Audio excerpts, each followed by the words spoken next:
আসসালামু আলাইকুম। আশা করি সবাই ভালো আছেন।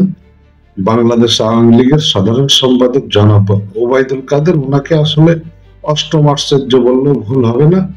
কারণ আওয়ামী লীগ সরকার ক্ষমতায় থাকাকালীন সময় দীর্ঘদিন তিনি এই দলের সাধারণ সম্পাদক হিসাবে দায়িত্ব পালন করেছেন। সেই সাথে সেতু মন্ত্রণালয় সহ বিভিন্ন মন্ত্রণালয়ের দায়িত্ব কিন্তু তার উপরে ছিল। কিন্তু এই যে 5ই আগস্ট আপনার বৈষম্য বিরোধী ছাত্র জনতার আন্দোলনে শেখ হাসিনা ভারতে পালিয়ে গেলে এরপর থেকে আসলে ওবায়দুল কাদেরের কোনো খোঁজ খবর নাই, তাকে কোনো মিডিয়াতে দেখা যায় নাই, বা তাকে আসলে এই ধরনের কোনো আসলে বক্তব্য দিতে দেখা যায় নাই। কিন্তু এবার সেই ওবায়দুল কাদেরের কল লিস্টে নায়িকা ও নেতৃত্বের তালিকা ভাইরাল।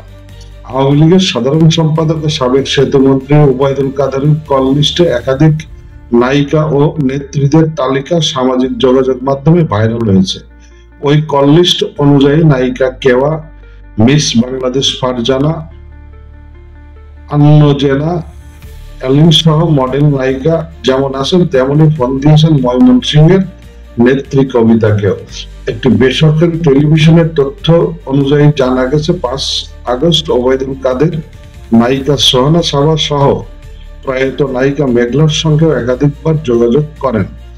প্রবাসী সাংবাদিক জাওয়াদ নির্ঝর ওবায়দুল কাদেরের 5ই আগস্টের আগে এবং পরবর্তী সময়ে কল লিস্টের সিডিআর কপির আংশিক প্রকাশ করেন। ওই সিডিআর কপি বের হওয়ার পর থেকে সামাজিক যোগাযোগ মাধ্যমে ভাইরাল হয় সাবেক এই সেতু মন্ত্রীর কল লিস্ট। গত বছরের 5ই আগস্ট ছাত্র জনতার গণ আন্দোলনের মুখে পতন হয় আওয়ামী লীগ সরকার। তারপর থেকে কার্যত দলটির অনেক নেতা কর্মী বিচারের মুখোমুখি, বেশিরভাগই রয়েছেন পলাতক। পলাতকের তালিকায় অন্যতম নাম ওবায়দুল কাদের।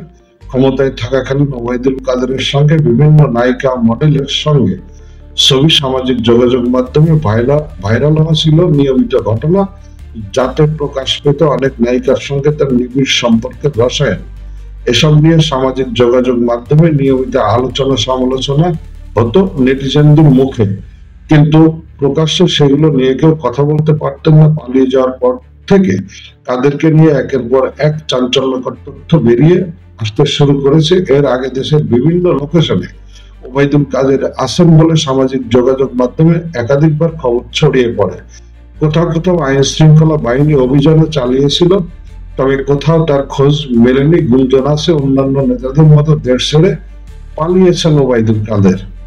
তিনিও ভারতে আসেন, তবে সম্প্রতি সামাজিক যোগাযোগ মাধ্যমে ওবায়দুল কাদেরের ব্যবহৃত সিমের লোকেশন ও কল লিস্ট ভাইরাল হয়েছে, তবে ওই কল লিস্টের সত্যতা নিশ্চিত করা যায়নি। ভাইরাল ওই তালিকায় দেখা যায় সর্বশেষ 5 আগস্ট দুপুর 2:42 তার ফোন ট্র্যাক লোকেশন ছিল মোহাম্মদপুরে। তো এই হচ্ছে আসলে ওবায়দুল কাদের কোথায় আছে, এটা সবারই জানার আগ্রহ। কারণ এই লোকটা আসলে এত পরিমাণ করেছে, মানে মানুষকে বিনোদন দিয়েছে আওয়ামী লীগ সরকার ক্ষমতায় থাকতে, যেটা একটা কৌতুক অভিনেতা আসলে এই ধরনের বিনোদন দিতে পারেনি। তো আমরা আশা করি যে আসলে ওবায়দুল কাদের সাহেব কোথায় আছেন সেটা বাংলাদেশের আইন শৃঙ্খলা রক্ষাকারী বাহিনী এটা অবশ্যই বের করতে সক্ষম হবেন। এবং আপনারা জানেন যে ওবায়দুল কাদেরের বিরুদ্ধে আসলে কয়েকশত মামলা হয়েছে, কয়েকশত মামলা হত্যা মামলা এবং হত্যা চেষ্টা মামলার আসামি, সে সাথে তো দুর্নীতির মামলা রয়েছেই। তবে ওবায়দুল কাদের দেশে আছে নাকি ভারতে আছে নাকি পলিয়ে অন্য দেশে গেছে সেই ব্যাপারে আসলে নিশ্চিত কোনো তথ্য এখন পর্যন্ত পাওয়া যায়নি। তবে আমরা অপেক্ষায় আছি যে ওবায়দুল কাদের আবার বিনোদন দিতে আমাদের মধ্যে ফেরত আসুক এবং উনি আমাদেরকে আসলে কিছু বলুক।